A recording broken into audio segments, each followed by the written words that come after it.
Hello and welcome to Latter-day Saint Home Educators Wednesday webinar series. LDSHE is an all-volunteer 501c3 nonprofit with a mission to support, strengthen, and inspire Latter-day Saint families in home education. We've been putting on conferences that gather hundreds of LDS homeschoolers from across the country since 2004. Today's presentation is one of many classes originally prepared to be presented live at the 2020 LDSHE Homeschool Conference. Our physical conference has been canceled due to coronavirus concerns, so we are embracing our theme, Trust the Journey, and moving forward with this online conference. We hope you'll find motivation, inspiration, and encouragement in today's presentation. A few housekeeping items before we begin. At the end of the webinar, our speaker will answer questions. If you have a question you'd like to ask, please type it in the chat box where it will be recorded by the facilitator and passed on to the presenter during the question and answer at the end of the presentation. Replays of these webinars will be available on the Latter-day Saint Home Educators Facebook page. They'll also be on our YouTube channel and website, ldshe.org, by the Friday after this live webinar airs. These webinars will be happening every Wednesday until May 20th at 11 a.m. and 6 p.m. Eastern. Again, we welcome you to the LDSHE Wednesday webinar series. Thank you for being here. And now we will turn our time over to Kari Brimhall and her class on Art is for Everyone. All right. Hi. I'm Kari Brimhall, and I'm excited to be here with you. I'm inviting you to join me here in my studio. I'm going to turn the camera around. When our kids started growing up, we decided we wanted to change our living room into a studio. And I wish that you could all be here with me. I wish we could all just sit down here at the art table, pull out the paints and the markers, and just do some art. So but because we can't, we're going to do the best that we can. So this class is called Art is for Everyone, including adults. I've taught an art class for LDSHE for a couple of years. I've taught art in my home, at schools, at libraries. We love art. Our home is filled with lots of creative kids, and as they have grown up, they've taken that art with them.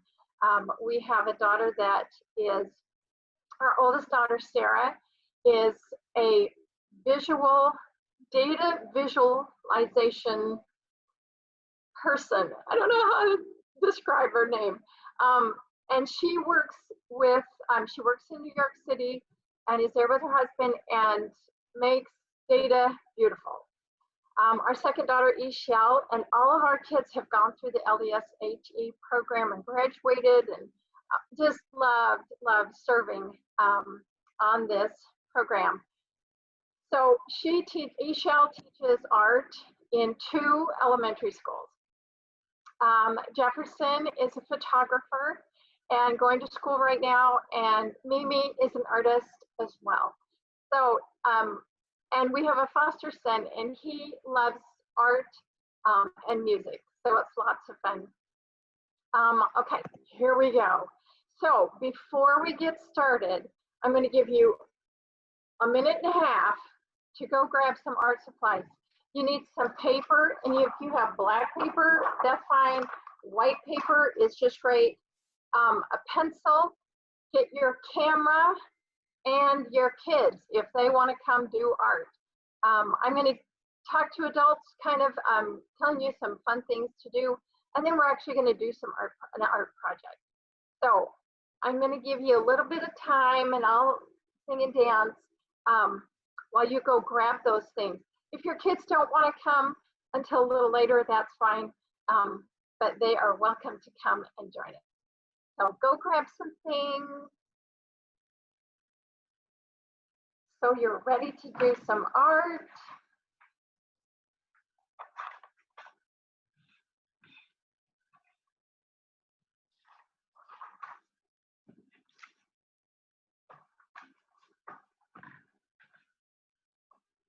All right, and I just feel silly. I wish there were people here to chat with, but Let me tell you a little bit about myself while you're gathering, and if no one's listening, that's okay too.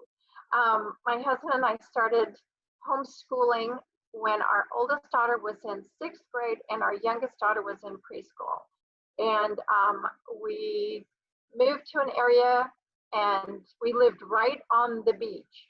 And we decided, you know what, let's homeschool the kids. We can do anything for 5 months.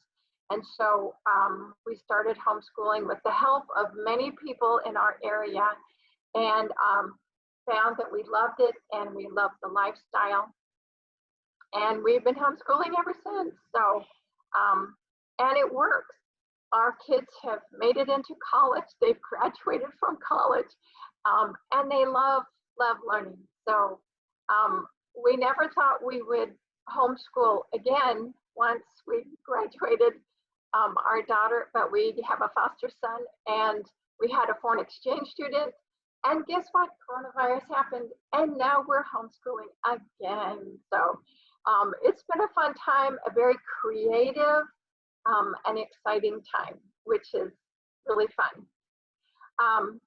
Okay, hopefully you've got some paper and a pencil and your camera, because I'm going to show you a couple things that I wasn't going to show at the conference. But now that you're here in my home, I'm happy to share. So, all right. Great quote from Mark Brown, who is the author and illustrator of the Arthur books. So art is one of the ways we talk to each other. Art may be your way of talking to the world. And if you're not involved in or exposed to art, you may be missing a very important way of expressing yourself. I believe that's so true, that art, it allows you that creativity to be able to express things that maybe you can't express with words. All right, so I'm going to talk a little bit about art museums, because right now I am in my final weeks of training to be a docent to a nearby art museum. And it's been a year long of training, and this will be the second museum that I've worked in, and I love it. Museums are so amazing because they invite people to be creative. They invite people to think and to express themselves. All right, so everyone needs to go to an art museum. If you don't have one that's nearby, you can go virtually. You can do that right now. There's all kinds of, you go to the Louvre, you can go just about to any art museum, and they're doing online, or they have their artwork online, which is really awesome. So before you go, always call and ask, is there a free day? Because don't try to do the whole museum in one day. It won't work. Okay, so ask if there's a free day. Then you don't feel so bad when you don't see everything. You can just come back later. You haven't paid anything. And so a lot of museums offer a free day. Or sometimes there's like a free time, you know, I know like the MoMA in New York City costs $26 or $30 to get in during the day, but on Friday at 5 until 9, it's free. And so you can plan your day around that, you know, but find a time. But ask if they give free tours. Most museums do. They have a set time, and if you've got a group, go ahead and ask, say, oh gosh, there's 10 of us, you know, can we have a tour? Are they free? And they're happy. Our museum is thrilled to give tours to homeschoolers. So ask and see if there's a tour, because the tour makes it really, it opens your eyes to a lot of information. Before you go, print out questions. Now, I had a handout. I don't know how that gets to you, but I printed out a whole bunch of questions that I used to, when we used to take our kids to the museum, I would I wrote up these questions and I cut them all up and I put them in a cup. I don't know why I didn't put them in an envelope or something. I had a cup and I put them in there, and we'd walk into a gallery and I'd say, okay, everyone come pick a question. And we'd read the question and we'd find a piece of artwork. So if, I don't know how the handout, I'm sure it's somewhere.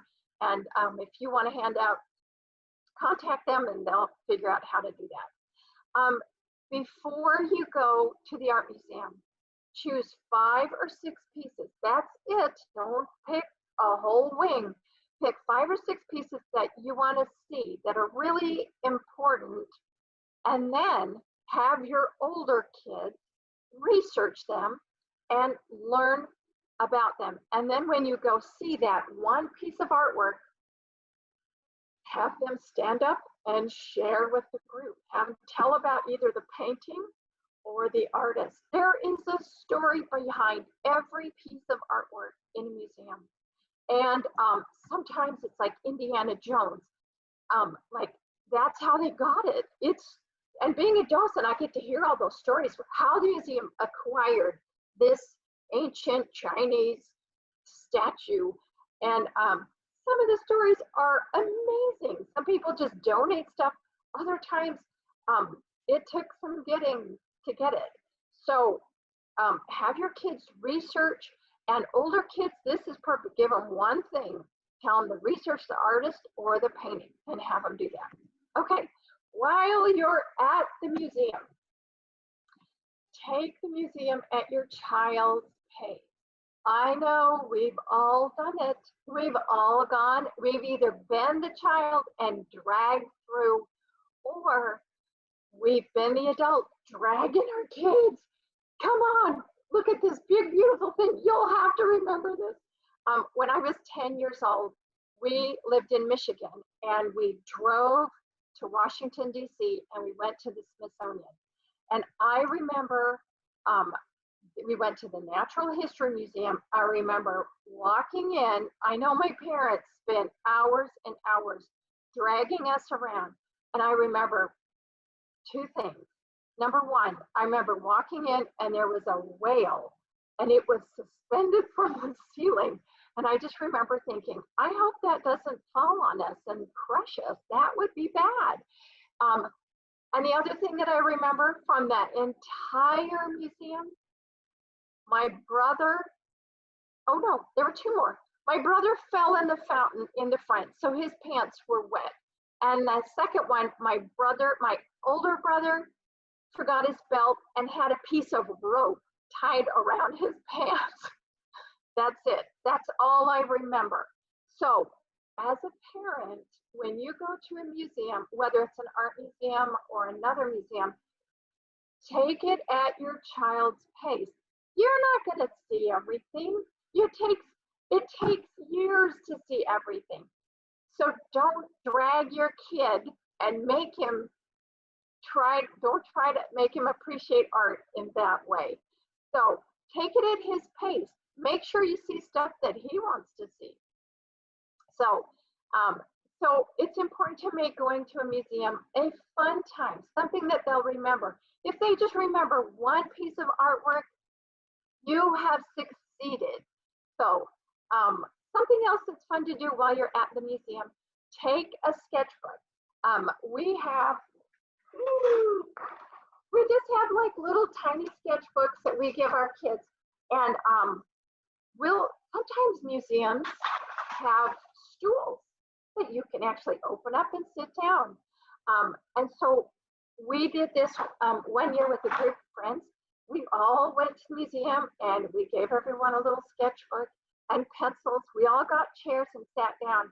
And then my husband handed out little pieces of cardboard, and they had a little square cut out of them. And you hold that up to a piece of artwork. So everyone got to pick their own artwork. And you hold up this little card and you look through the window. And he said, okay, you're not going to draw the whole sarcophagus in the ancient Egyptian way. You're only going to draw what you see in that window. That helps limit a child's view. And it might be just a pattern. It might be one hieroglyph. It might be just part of a flower. And that's okay. It's too hard to start with a huge, we're not going to draw the whole thing. We're only going to zoom in on a little part. And so we did that, I don't know, for like 20 minutes. And, you know, we did it for 5 minutes. Everybody draw. Okay, now go find something else. Everybody draw. And then we all shared. It was fabulous. And then we put our sketchbooks away, and unless the kids wanted to carry them, and they did, they wanted to just walk around, and some of them drew and others didn't. That's okay, but it was fun for us to take a moment, like 20 minutes, and draw. And it was amazing how excited the kids were to just draw. And then we did show and tell. Everyone got to share what they did. And so that was fun, but it was fun to just do a little part. Okay, while you're at the museum, go to the gift shop. And they have little cheap pencils, you know, and buy a small memento of the museum, of their experience, and say, oh, this is your special pencil, remember? Okay, you can buy a pencil for about $1. And but they'll remember that. That's really important.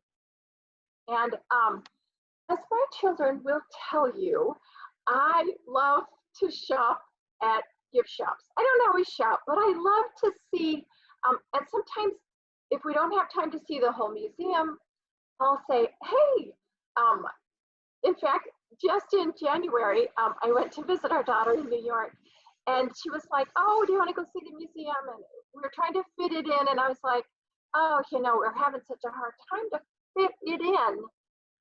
And I said, you know what, let's just go to the gift shop.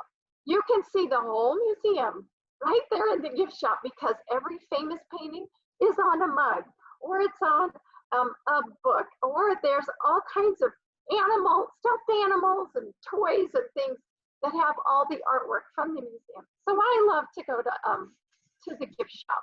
I don't always buy stuff, but I love to go and look. And they have great books as well. So hit the gift shop, because that's really fun. Give each of your kids $1 or $1.25 and have them do that. Okay, so how do you talk to a painting? I want to teach you. I'm so excited.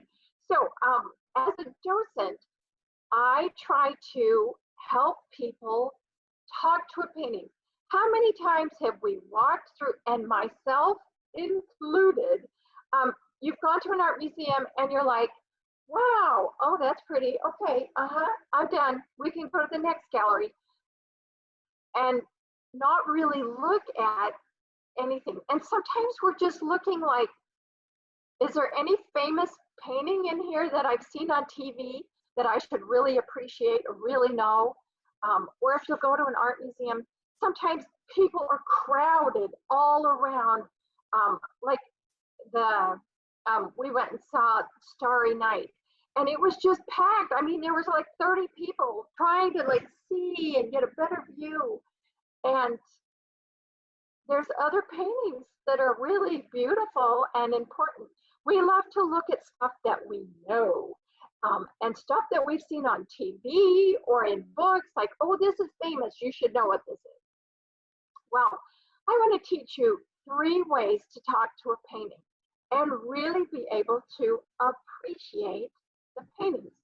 Okay, so this one right here is how to talk. Okay, so this is called the X in the square. So your eyes, and oh, look at this, I have an arrow. Okay, so this painting is a famous one. It's called The Great Wave. And this one is in the Metropolitan Museum of Art in New York. And we look at it and go, oh, yeah, I've seen that. I've seen it on t-shirts, and I have a mug that has that on it. So, oh yeah, it's really cool. Okay, stop. It is really cool, but I'm going to show you how it's even cooler. So if your kids are with you, hopefully they're all staring at this picture because it's so fabulous. But if not, this is a good thing for you to know to help them learn to appreciate it. So what you're going to do with your eyes is you're going to make an X So we're going to start, here's my little arrow. You're going to start right up here in the left-hand top corner. And you're going to look at all the stuff as my little cursor, as this little arrow goes across, it's making an X. And already you've like, oh, look, that must be his name. It's over there and written in characters. Okay, and as you go across, you're like, wow, those waves, they look like fingers. And as you cross over here, you're like, wait a minute, what is this thing right here? Oh, it's a boat. Oh my goodness, I didn't even notice that. Okay, and you're crossing over, this is Mount Fuji right here. As your eyes, and then you're gonna hit the corner, and then you're gonna start up here in the right-hand corner, and we're gonna make the other X. Wow, there's clouds. Those are kind of white and tan colored. And again, those creepy wavy fingers, those are kind of cool. And you're crossing and you're like, wow, this wave right here looks just like the mountain. Interesting. Okay, and then you hit the corner, and now you're going to make a square. You're going to look with your eyes in the square. And so you're going to go up to the top, and you're like, wait a minute, here is another boat. Whoa, okay. And the other part of that boat is over here. And are these guys, they're looking off the boat? Maybe they're hanging on for dear life, who knows? So you're gonna follow up, you're gonna go across, there's not much across the sky, then you're gonna go down over here, and you can notice, look at this wave right here. I will try to do it with the arrow. Look what a beautiful curve that is. It's like a roller coaster. Okay, and you keep going down. This part of the wave, look, it looks like icicles. It's kind of sharp. And then you come to the bottom and look right here. This blue right here is very smooth. It's not part of the wave at all, but there is the white. And you go across and there's another boat. And so these are things, when you go to a museum and you want to talk to this painting. So one way is the X and the square. It makes you stop and not just look at it and go, wow, that's great, and move on. It makes you stop and really look deeply into that painting. And all it takes is to make the X and a square. Oh, that's so fun. And that just kind of helps you slow down, because really, and I'm the same. It's like, oh no, we got to see the whole thing. Come on, let's just walk through. Oh, that's lovely, lovely. Pretty. Okay. Slow down, pick one painting and do an X and a square. Okay, here's another one. Okay, and I don't know, Lisa, if we can open this up to hear some voices as I ask some questions. I don't know if this will work. Okay, so right here we have this amazing picture of Bada Benedine. We just finished reading about him, and Come Follow Me. And I just love, love, love Arnold Freeberg. And this painting is just one of my favorites because of the amazing detail. So with this one, sometimes when we're at a museum, I'll give my kids a piece of paper, or I'll say, open up your sketchbook and you're gonna draw this right here. And I have since added one more row down here. So on a piece of paper, and we won't do it now. I'm checking the time. Okay, we won't do it now, but this is such a fun one. And I've done this for sharing time in primary. I've done it for seminary. I've done it in institute. I have taught this anywhere and everywhere I can, because it makes you really stop and look. And I love to do this with my creative writing classes that I teach, because it puts you in the painting. So we're going to jump into this painting. So if your kids are right there right now, and you're going to start over here, you make this little chart and you say, okay, look with your eye. What do you see? What is kind of unusual that you see in this painting? And they might say, oh, look at these leopards. Those are kind of scary. Okay, that's scary. Oh, look right here. This is always a favorite. There's a sword and it's broken. And who used that sword and why did it break? Okay, look right here. This looks like maybe it was the king's cup. And this looks like his scepter. It looks kind of, because they love feathers, because that showed the more expensive the feather, the more exotic the bird. And that meant, only the king was allowed to wear like these quetzalcoatl leaves up here. Okay, but this cup, maybe it was the king's, and look, it's spilled. His wine is all spilled down. So go through and look at these little Aztec looking decorations. They look like they're made out of turquoise. Okay, so the first thing you do is look with your eyes. What do you see? The next thing is, what do you smell? If you were in this court, what would you smell? And of course, the first thing that anyone says is, I smell leopard poop, or, every picture has an animal and they're always going to smell poop. And that's true. They're going to smell that. Okay. This looks like a pretty small, compact place with the priests, and it looks kind of hot. So I bet you'd smell some sweaty guards, because Abinadi here, he's giving it to them. He's really talking to those guys. So what do you smell? Okay, and if you were in this picture, if you had jumped in, what would you hear? What would you hear in this courtroom? Well, you might hear these snarling leopards. You might hear the clink of that cup. You might hear these priests talking to themselves, saying, how are we going to trick him? You might overhear, kind of, if you can see them, here's some guards and they're crawling on the ground. Maybe they just fell. They tried to grab him, and he's kind of right and has the spirit with them, and they've kind of fallen.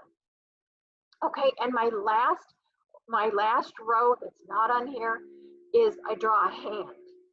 And I say, what, if you were there, what could you touch? What would it feel like? And I have, okay, so if you could touch something, look at the king's shoes. There's like a string. I mean, these are some great looking shoes, but I mean, are these bells on them? Are these buttons? You could feel those. Oh no, okay. Whoops, sorry, preview of the next one. What else could you touch? Maybe these feathers, and feel how, I mean, they're soft and feathery. This right here, it looks like wood, like a lattice. So you'd be able to touch that. Now, if I was doing creative writing, this is when I say, okay, pick someone in the picture and write about what's going on from their perspective. Maybe you're going to pick Abinadi, or maybe you're going to pick King Noah, or a priest, or maybe you're going to pick this guy right here. You're going to be a leopard, and tell what's going on from your perspective.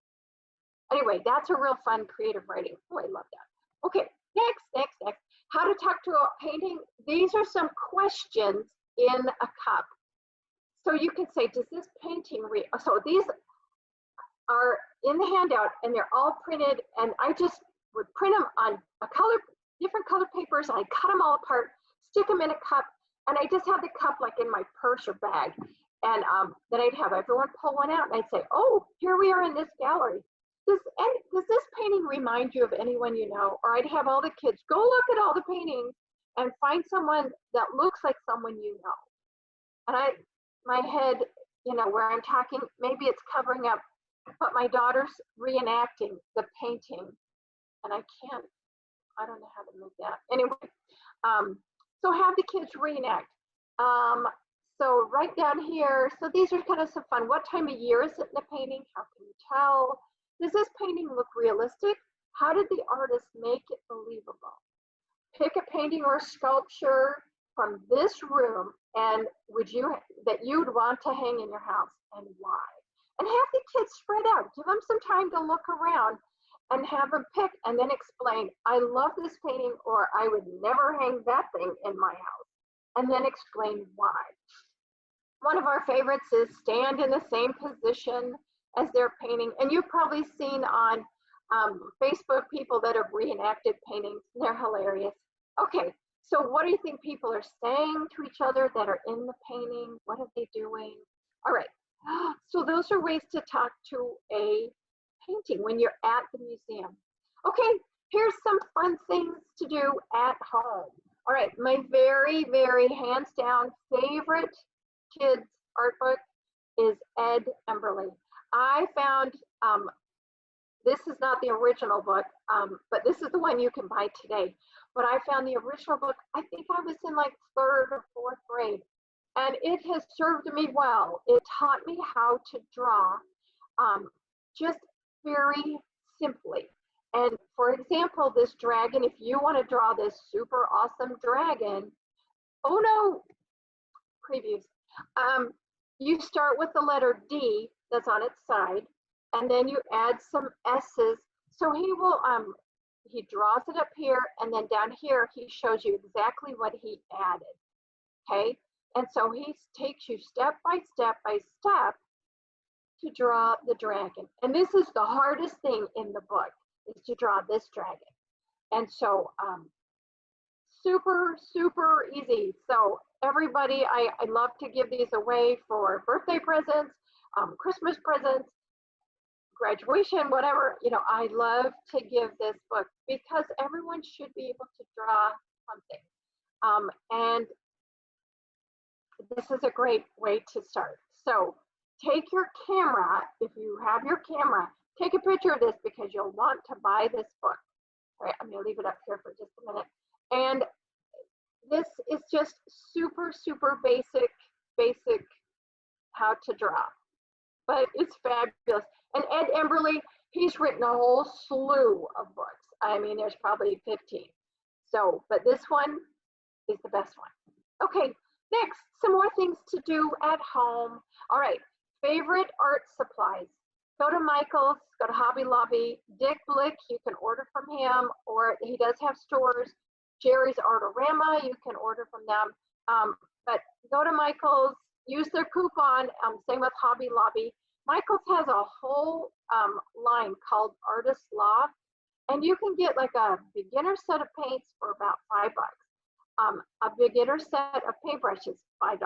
Chalk, paint, I mean, spend the money, spend the $5, and buy some art supplies. And we shop there, but always use a coupon because we love that. Okay, if you want some great art ideas or how to teach art, go to deepspacesparkle.com. And there's no spaces, but it's harder to read when it's like that. So Deep Space Sparkle is an art teacher, and she's fabulous, and she has a million ideas. So go visit her site. Notice artwork and have your kids notice artwork as you are out and about. While you're at the dentist, say, hey, that's a pretty cool looking painting on the wall. Or, you know, you're walking through stores, look at that, look how beautiful. So start noticing artwork. Hang up artwork. In our house, we have not enough wall space, is what we've decided. We knocked down a whole wall to open up, and I was so sad. That was 8 feet of wall space I could have hung stuff on. But hang up your kids' art. Take pictures of buy some artwork, posters, stuff like that. Hang it up. We used to have a weekly job chart, and I would go online and I just search some paintings, and I would put artwork on the job chart, like, oh, everyone should know a Picasso. So here's some artwork while you're checking off that you did your chores this week. So also in this picture, we love to take pictures of artwork, and here's our I don't know if you can see it, but it's a Giacometti. He's a sculptor, and he sculpts these skinny sculptures. And excuse me. And JJ was making fun that, you know, this is a hazard. He could poke him in the eye. Also down at the bottom. So one year we studied art. Oh, where is that? Oh, if I can find it, maybe I'll quick run over and get it. One year we studied, I had two daughters and they studied artists at 2 different times. So the first one, give me 10 seconds and I'll see if I can find it.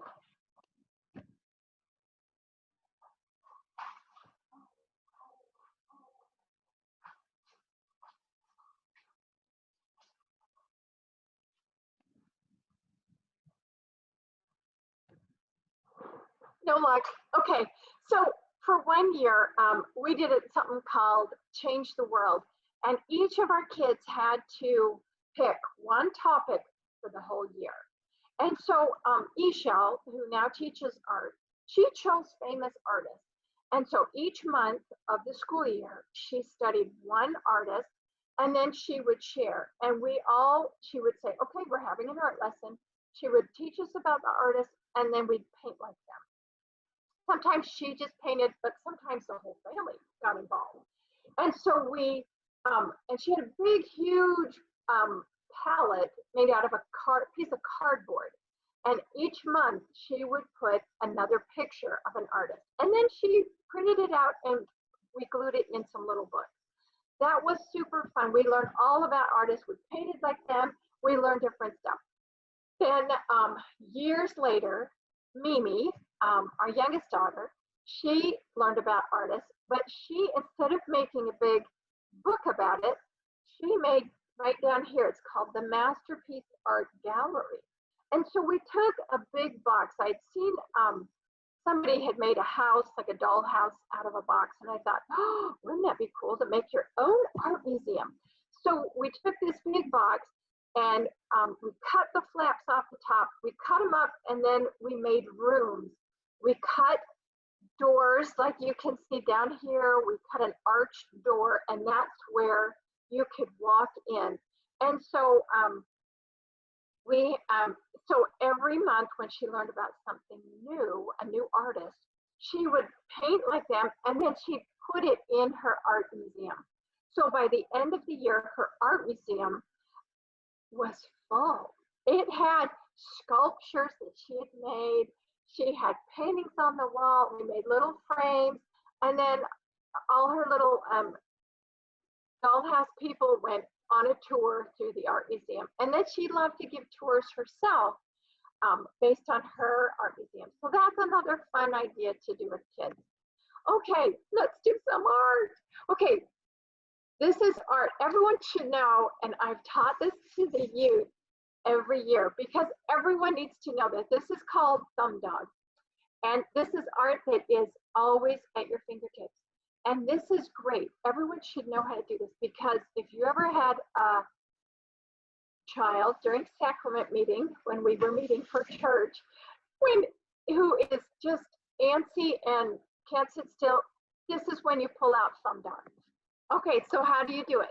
On a piece of paper, take your paper and you're gonna bend your thumb. And just like the pictures, I'm not gonna draw it on mine because you can see it here. You are gonna bend your thumb, put it on a piece of paper, trace around your thumb, and your thumb is the perfect shape of a dog.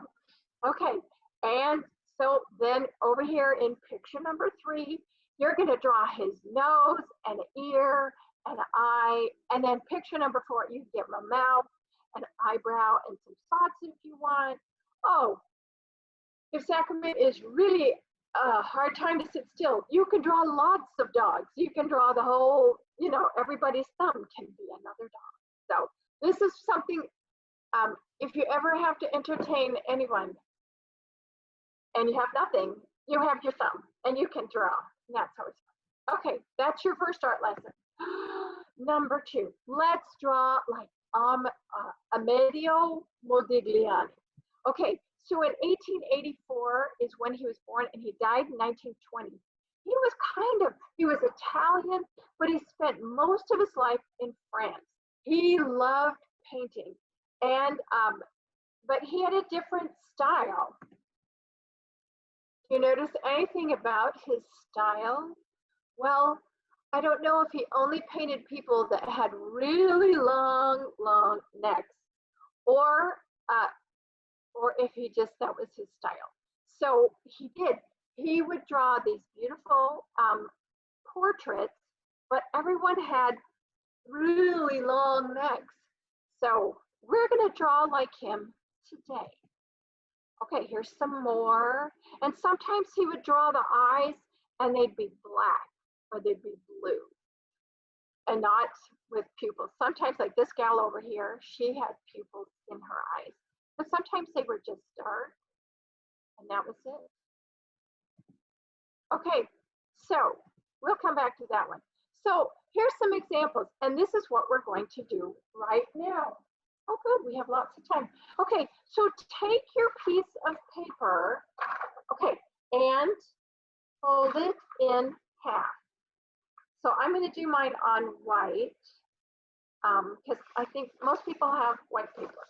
Okay, fold it in half this way. Then you're going to fold it again. Okay, so this is like your origami lesson here. Okay, so now when you open it up, there are 4 parts. Perfect for our lesson. Okay, and so I'm going to put this on a clipboard so you can see it. All right. And, okay. Now I'm going to get my pencil. Now we're going to draw like Modigliani. So you can put your paper just on the table, and that works out great.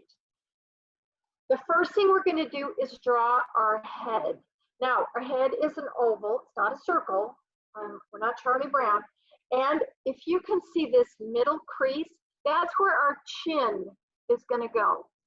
Okay, now our head, we have hair on the top of our head. So we're going to go from here to here. I don't know if you can see that. So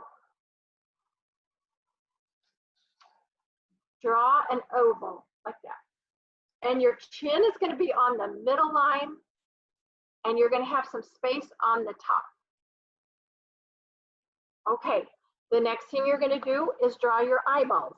And they are like, I teach kids, you draw it like a rainbow. And you have 2 of them.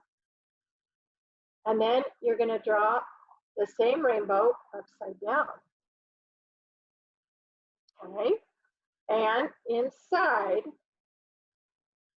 you have pupils, and there's an iris. Ta-da. Now, I forgot to tell you, draw your eyes on the crease. Right there. I love teaching this lesson to kids and adults, because it really helps with the perspective, these folds. Okay, now we're going to draw a nose. Now, some noses can just be an upside down 7, or you can draw a triangle with nostrils. Today, I'm going to draw the upside down 7. Okay, and you have a mouth, and I'm going to draw little lips. Whoops, there we go. It's like the letter M, and then here's your M, and then you draw a line, and then your bottom lip. Ta-da, you have a head. Okay, now you have some hair, and your hair, so my hair kind of goes like this, and your hair stands up a little bit off the top of your head, not a lot unless you have lots of hair. So I'm going to add some hair like this. And my hair is a little long, like that. Okay, now your head's done. Now, because we're doing Modigliani, we're going to draw this long neck. And our long neck is going to take this whole section right here. Because we're drawing like Modigliani. If we weren't drawing like him, we would just draw a short neck, because we are really not giraffes. Okay, now whatever shirt you have on, my shirt kind of has scallops, and then you have some shoulders like this. Now, sometimes like this one over here, so our son JJ drew this years ago. He put his arm up, and sometimes I'll have kids draw stuff that they like in the background, like football, you know, if they love football or basketball or sports, then they'll put that in the background. Here's some more examples. And these guys were all wearing jerseys. So now, one thing that I like to do about this lesson is, if you can do it on black, even black construction paper, you're going to fold it the exact same way. You fold it in half and fold it in half. But and these ones right here and these ones, and I think oops, nope, okay. These ones I started on black paper, and I used chalk. Okay, chalk pastels, and you can buy these. I think they were $5 at Michael's. Not even with the coupon. I think they were just $5. So you can just buy chalk pastels. They're messy. Guess what? Art's messy, and get over it. Just know that you're going to clean up. So anyway, use chalk pastels, and I'll have the kids color, and then you rub it with your fingers. But if you start on black paper, the black gives it dimension, like you can see in these pictures. So you're not going to just be scrubbing. I have kids scrub with chalk pastels, and it just shrinks them really fast. Have kids turn it on their side and color that way. I can open this up here. I'll show you. Okay, so I have this big bright magenta, and instead of drawing like this with the point, I have them turn it sideways and go this way. You can cover a lot more ground that way, and you don't use up all your chalk, and it's good. Then you can just mix it in. You can also use 2 different colors of chalk pastels, and they rub in just beautifully. You can mix those colors together. Yes, you'll make a mess, but you clean it up and it's all better. And everybody's had a great time. Okay. All right, a few more things. Oh, and they're so cute. And all those long necks. And because you've used the folding, the paper method, it really helps your perspective, because one thing, your eyes and your ears are on the same level. And people always think, no, they're not, they're higher or they're lower. No, they're not, they're right there. They're the same level as your eye. And so this just kind of helps break it down into perspective. And now I'll go back to this one. As you can see here, and if you want to know a lesson on perspective, go on YouTube and just type that in. But your face is kind of long, like here, number 1, it's oval shaped, and then you cut it in half. You know, your eyes are almost exactly in the half of your face, almost in the middle. And so if you draw it that way, that helps you with your perspective. All right, and then your eyes, there's different ways you can do that. You can look that up. But super easy and super fun. We've taught this, I've taught this every year. I love to have the kids make a self-portrait of who they are, and it shows their skill. And then as they move along, that's one super fun way to do a self-portrait. All right. Ta-da, we're almost to the end of our class, but I wanted to, here's my gift to you. So my daughter, who teaches art, is not in school right now because school's canceled. And she lives out in Utah, but she gets on every day and gives a free art class. And it's on Instagram Live, and it's at 1 p.m. Mountain Daylight Time. So out in Utah, it's at 1.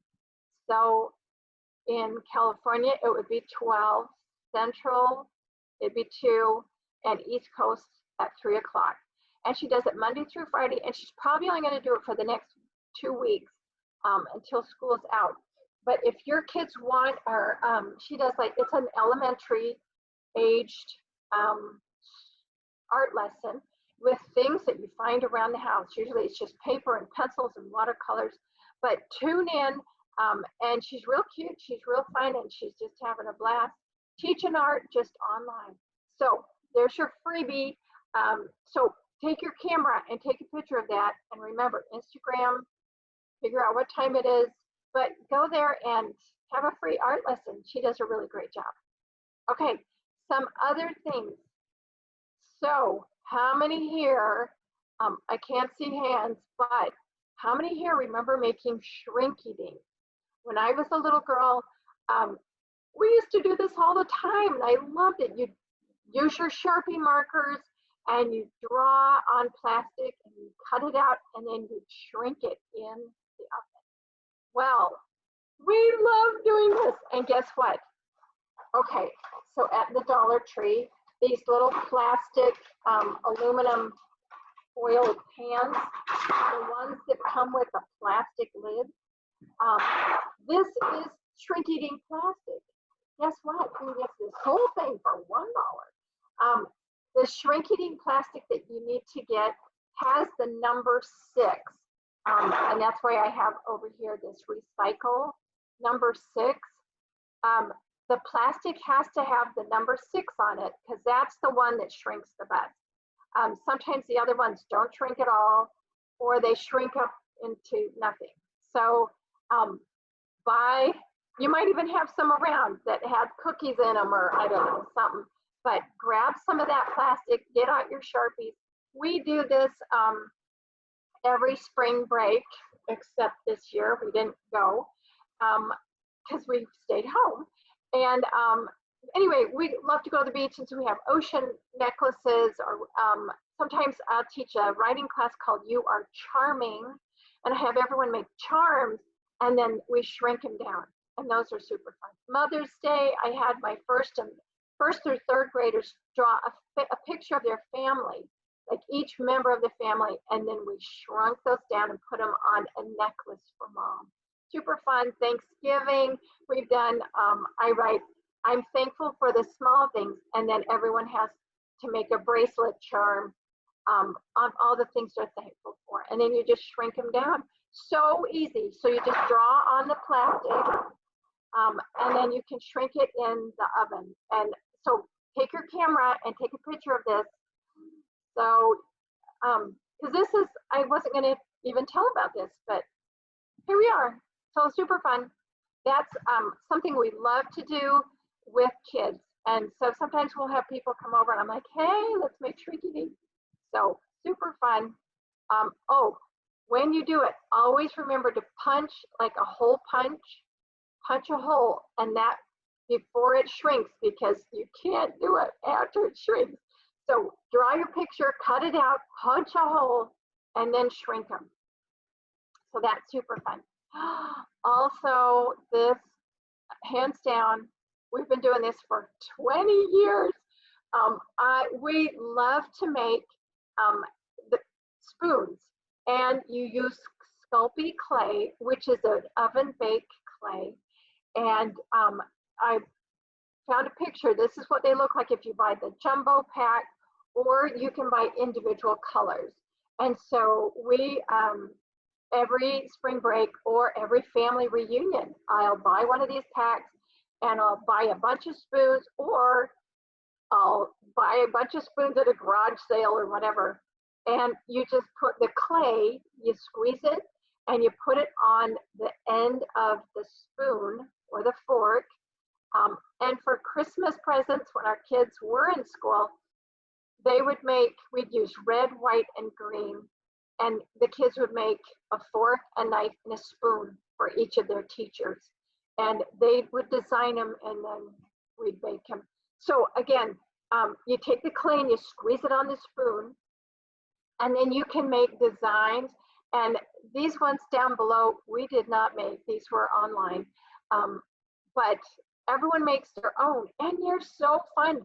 And then for a family reunion, we always wash them. We wash them by hand. They last longer. And then we put them on the table, and everyone got to use their own spoon, or sometimes they could borrow their cousin's spoon. You know, and that was a big thing. Like, whoa, so exciting to use, you know, cousin George's spoon when you're eating your cereal that morning. So again, take a picture of this, because this is another super fun. And you buy it at Michael's or Hobby Lobby. Walmart even carries these. And oh, if you can find glow in the dark, whoa, that is even, it's so much fun, because then you can eat in the dark with your glowing spoon. So we've done these.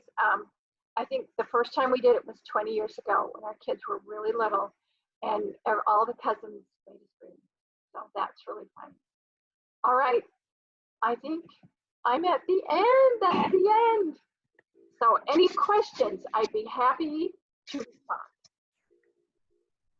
Great. Thank you, Kari. So yes, if anybody has any questions, you can put that in the question and answer or in the chat box. I see both. Kari, this has been fabulous. I'm excited to try out a couple of new things. I've never seen that art, and so I did my own, and I'm excited to have my son give it a try, and maybe my daughters will join in too. Well, good. One more thing about that I didn't make a slide for is there are so many online art lessons. For example, you can just go to YouTube, and like I follow different watercolor artists. I love doing watercolor. And so I will find someone, and they teach you exactly what to buy and how to do it. So any kind of art that you want to learn, there's somebody out there teaching. So that's one thing. You can go on Skillshare, OutSchool. Also, I teach on OutSchool now. They do classes. And I even bought a class from, I'm gonna have to look it up. And I saw it, it was really great. And it's called Dome, DOMESTIKA. And I guess that's a foreign language, because anyway, I bought a class for $15. There's 9 hours of instruction. It's amazing. So I do have to read Spanish subtitles. So I thought, well, maybe I'm brushing up on my Spanish at the same time. But Skillshare, just look online. I just signed up for an animation class that's kind of fun. They're out there. So if your kids love art, look up on YouTube and have them follow along. We love that. And I'm trying to think if I can switch my husband. I'm gonna switch around here to the art room. So our art studio is this. It's huge. So once your kids start growing up, you can start doing all kinds of things. But this has been his latest thing. This is a tin can.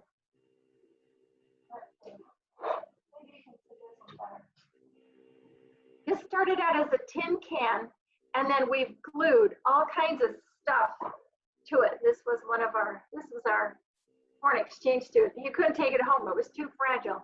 Anyway, they've been doing this. Or my husband carves. He carves horses and whales and everything else. And he's completely learned how to do things. I'm going to show you up here. These are heads that he carved.